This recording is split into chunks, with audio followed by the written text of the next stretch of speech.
this is a pretty sick list, but I kinda want a 1v1 Animal Crossing in Double Dash. You want to see literally anything fight to kick DD off, Laurel. There are just better games than DD is all. By the way, I added a section clarifying the metrics a bit and adding some amendments. I read and dig it. Peace out Fire Emblem Poor. F-Zero GXOR Resident Evil 4. Oh wow. Are we seriously going to 1v1 GX versus Resident Evil 4? GX versus RE4. Round 1 fight. Winner a.RE4. Lol. And I'm a GX lunatic. It's actually only by sales that it wins though. RE4 is untouchable on this list, to be honest. It's just another world of difference from all other games, like it's hard now to reflect on it the same, but the level of realism and interactivity and imagination in what is essentially an homage to action movies of the previous 20 years, it really shed light on how not particularly engaging the lower half of games were in the industry. Everybody got a spanking the day it released, a healthy one that lets you know you did bad, and that won't be acceptable effort going forward. This is correct. GC was a goldmine of original and unique titles. There is just something about the amount and type of quality of those games that is just extremely memorable. I mean, Ocarina and 007 are kinda bigger titles for the industry for their time, but I just don't look at 64 the same way, even though it's got perfectly serviceable blockbusters like Star Fox 64 and Mario 64, and now all the systems are such way-back machines that it's hard to judge them. It's like GameCube couldn't rely on anything but new titles of its own making. The industry has definitely changed a lot with the consoles we have now and all the re-releases on them. It's good and bad. Absolutely. So while I desperately want to challenge DD with something, I have to listen to reason as well. Is there any game that we think should challenge another game on this list? Keep in mind we have Monkey Balls and Animal Crossings and other obscure titles. If Kirby Air Ride can beat a Zelda game, then anything can happen. I can't think of anything honestly that I would say should be on it over another. I would love an obscure title to come out of nowhere, but I got nothing. Lol. Oi Joho Hi Ho Custom Robo. Laurel. You think DD doesn't belong? Someone is feeling spicy. It's like ask yourself this question. Is Double Dash better than Metroid Prime 2? Is Twilight Princess better than Luigi's Mansion? Hey, honestly doesn't matter to me at this point. I really like Double Dash and I have a soft spot for it as my first GC game, but you made a good point about it. It doesn't hit the metrics quite as hard as it seems like comparatively. Not saying it can't get its spot, it definitely gets sales and X Factor. Double Dash is such a unique thing that has yet to be recreated, and people crave a return of the style. Rax Dem Tracks. Metroid Prime 2 is like the weirdest thing. I've heard some people that think it's like the best one and others that say it's the worst. But is it better than DD? Like, is its general level of quality higher all around than DD's? I mean, we all know that Tatsunoko vs Capcom is the best Wii game.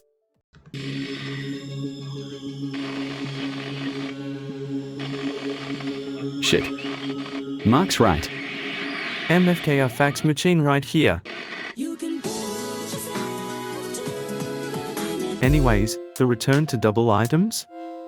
Play MK8 Deluxe. Screw double items.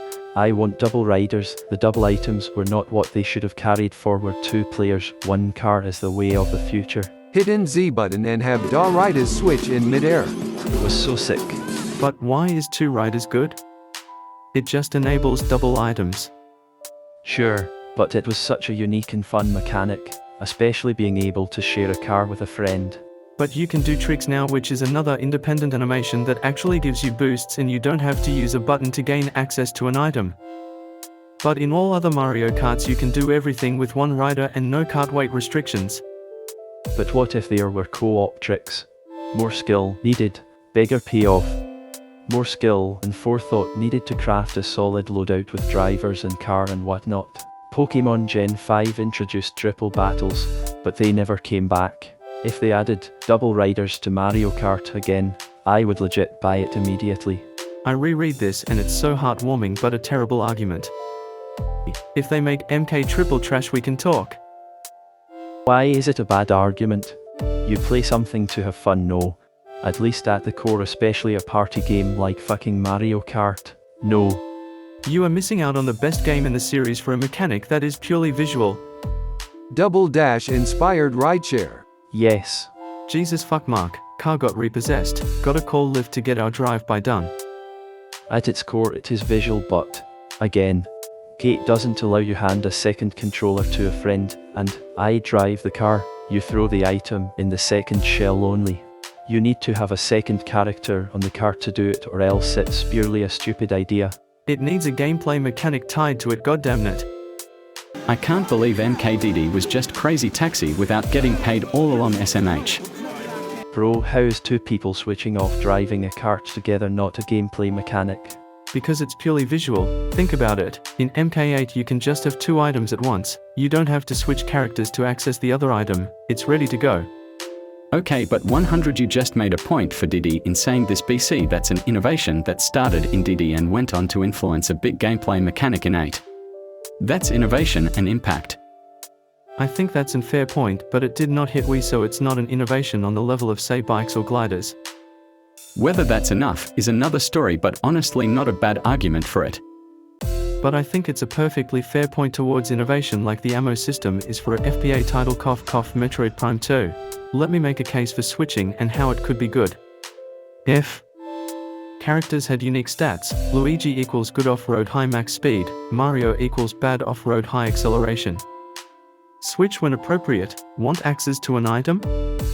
You might have to limit your max speed by switching to Mario for the fireball.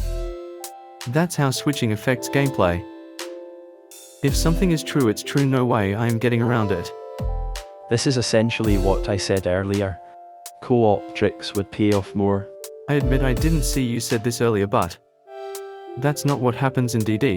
The stats are static between the two characters in one car, so all it results in is limiting the access for certain characters or matchups in certain cars with no benefit if switching in an actual race other than item access. If Bowser felt different when switched to him from another medium character, then I'd be on board, but they don't. It's purely aesthetic is my issue. Oh, I know it's not in DD, but we had started to argue whether it's a mechanic to bring back, so. But also, the GC was full of games with unique aesthetic things, and emo that was kind of the mo of the system. I'm all for more depth, definitely. That said, 8 Malawi and Quachas Deluxe is top of class as far as kart races go. Nothing wrong with making them better. I'm just saying DD isn't the missing ingredient to make the series good, as later installments have made generally more improvements. I think that the tracks in Double Dash are so-so, but I think they lean towards a design philosophy in new tracks that I do like. There's also a difference between missing ingredient and missing X factor. Like, other than multiplayer, we know the double driver doesn't add anything concrete, but an extra element that adds that extra little boost of fun to it is what elevates something like a party game. There is an emerging meta discussion tucked into this disagreement that is fascinating. Those elevations are present in current MK games though. We're literally debating if a feature in a party game adds enough to the gameplay mechanics to make it worth it, while it 100% adds to the fun aspect, which is most important because it's a party game. The elevation I'm referring to is the double driver though. I'm making the case that those elevations additions are aesthetic only. Okay, so what you're saying is that aesthetic doesn't matter if it doesn't directly affect gameplay. Where's the line? Yes, gameplay greater than graphics. Okay, what if you started stripping out all of the aspects of the aesthetic that don't directly affect the gameplay? You'd have a game with just blank models for characters and hitboxes. You could, and it would still be fun to play. This sounds fun to you. No one would buy it. Would you rather play a game that looks good or a game that is fun? There's a balance. There is a balance, but gaming is an interactive medium, so gameplay has a bit more weight than visuals. But some things, like the double driver, is a feature that, yes, is almost purely aesthetic, but also allows two people to have fun together in a different way. That sounds like a gameplay mechanic to me.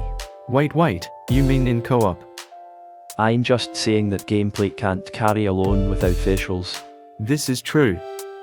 Bro, I've been talking about sharing a car with a friend, co-op, this whole time, ahahaha. Co-op is a feature, not the main way people play that game. But Mariokart is a party game and is almost exclusively played with friends. I honestly used to play it that way pretty often with my siblings.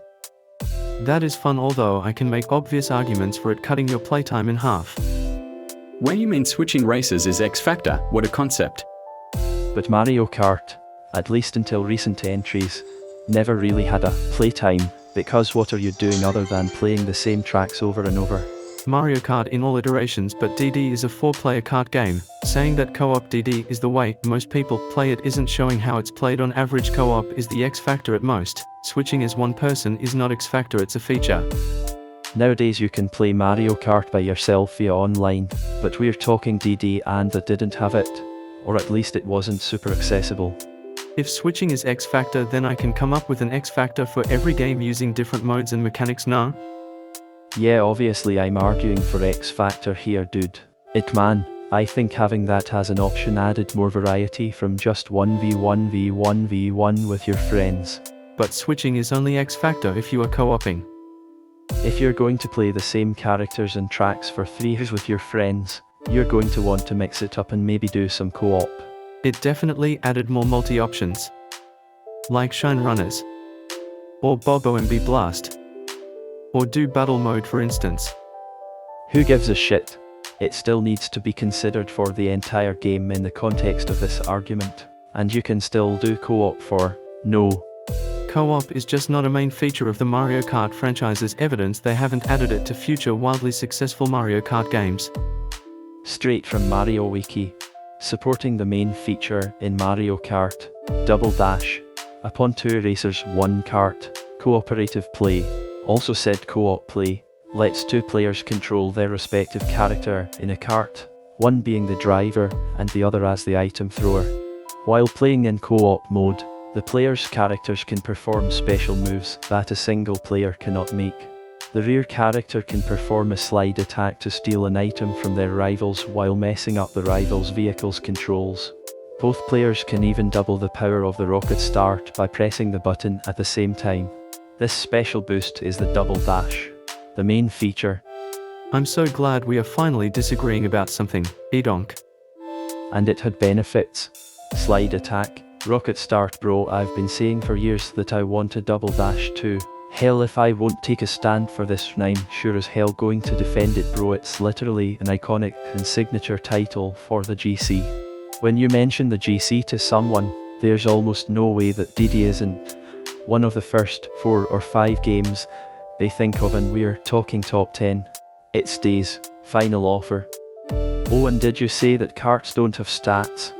Or were you just saying that about characters? Can't remember, but karts did in fact have stats. Yes. Let's go. Metrics. Yeah, obvs, but let me think. But I also don't think there's room for both MP and 2. Oh, he gonna be disputing the metrics. I can't wait until this hits some meta. What is objectivity, really? A lie. You will only see this from others, as displayed by me caving to points you've made about DD. I'm happy to be wrong on the minor points as I prefer to align with what is objective. Lol file FR. A brief interlude before the purge, gentlemen. I'm getting the argument together. Have patience. It's all good, we will do them one by one. 1. Sales. Double Dash minus 6.96 million prime. 2 minus 1.10 million. 2. Industry impact. Double Dash helped to drive forward the popularity of kart racing games. Prime 2. Still nothing really like it. So though was a great game, there isn't much to be shown as being influenced by it. This kind of goes for Prime 1 too. Adding this after writing 3, more than I suppose it might have impacted FPS campaigns, but they are also linear, so not sure this actually affected those too much, as this was a really good Metroidvania. 3. Innovation. Double Dash, see above for argument about 2 drivers / co-op. First game in the series to allow for 2 items at once. One of the few GC games to utilize the LAN adapter. Prime 2 managed to squeeze 2 parallel worlds worth of graphics and stuff onto a single GC disc, revolutionized what single-player first-person 3D adventure shooter could be. 4. Refinement. Double Dash, pasted from Mario Wiki. Mario Kart. Double Dash is the first Mario Kart game in the series to employ 3D graphics for characters and items, as opposed to Mario Kart 64 using pre-rendered sprites to display these objects.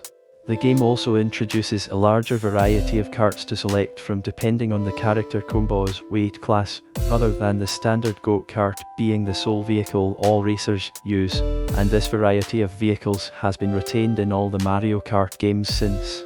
Also, my opinion here, it really elevated everything introduced in 64. It just feels like how a next-gen game should feel. Prime 2, while it cleaned up stuff mechanically from Prime 1, it mostly used a lot of the same assets I think. It wasn't super refined visually. 5. X Factor, Double Dash. In addition to the refinements mentioned above, DD is one of the first GC games you think of when you think of the GC. It's just so uniquely Nintendo in its weirdest era. The two-driver mechanic adds a level of fun that hasn't been duplicated in another game. I'm sure there's more to be added here, but I'm blanking Prime 2. It's a great game all around with such a unique gameplay experience.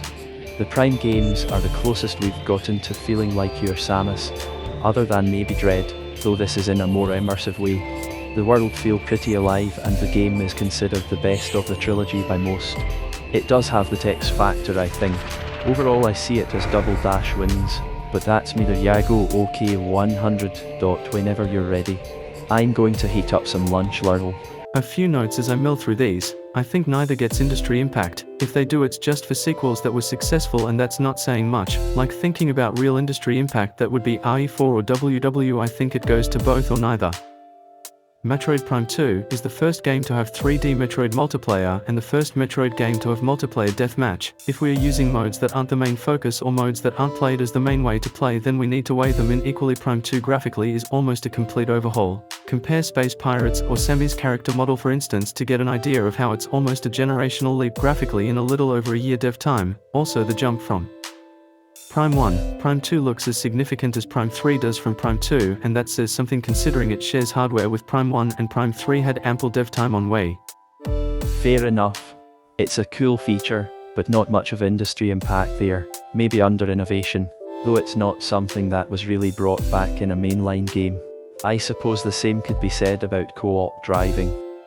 Like I think of WW when I think of GC, so it's hard for me to see the point on X Factor for Mario Kart. I feel like the fact that its main addition was dropped in subsequent titles and the aspect it removed, being able to jump at will, being added back and keeps it from industry impact and X Factor. Honestly, I will agree that being Mario Kart generally gets you industry impact just by the nature of being a next game in the series though.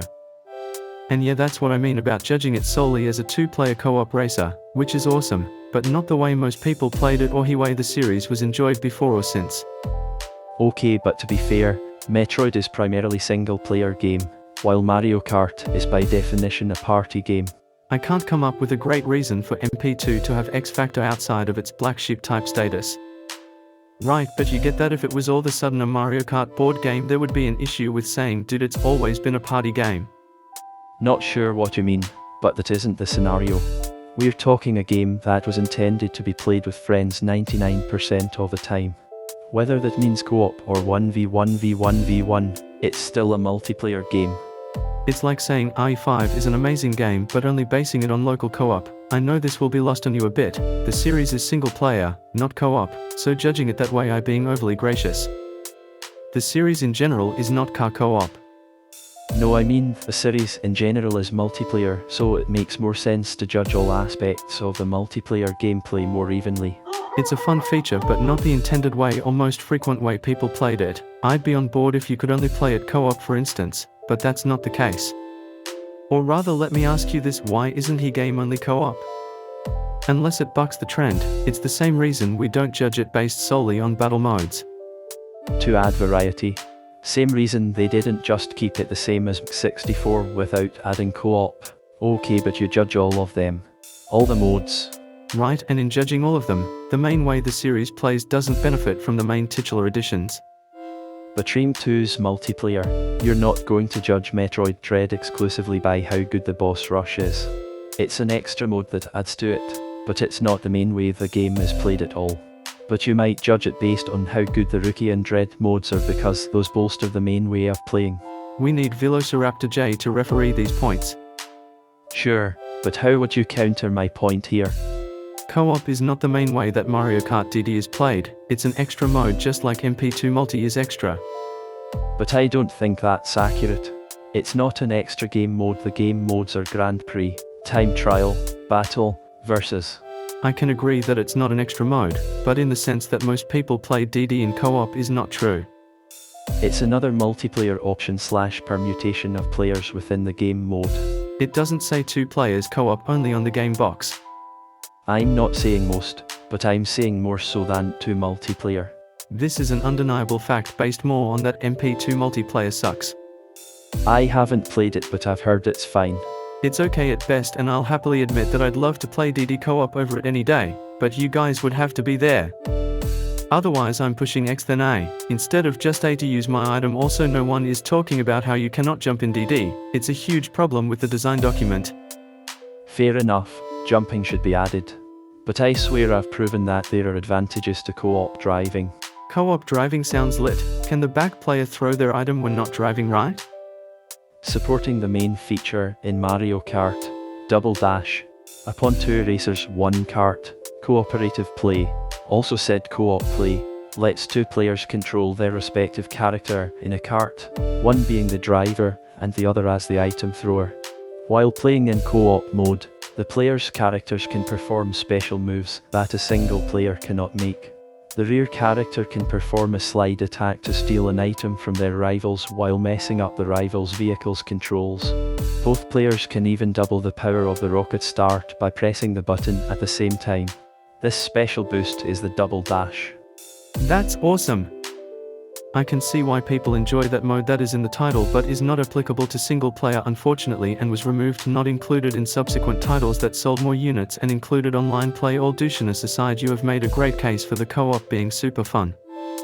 So, sales DD, industry impact NA, refinement DD, MP2, innovation DD, 2 driver co-op, MP2, multiplayer, X Factor NA.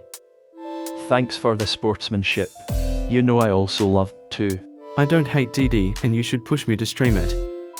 Also, I would like to add that in addition to just sales numbers, DD is the 2nd best selling GC ever, while 2 is the 32nd. Okay, do it. Always bully others to stream games they hate. That's my motto.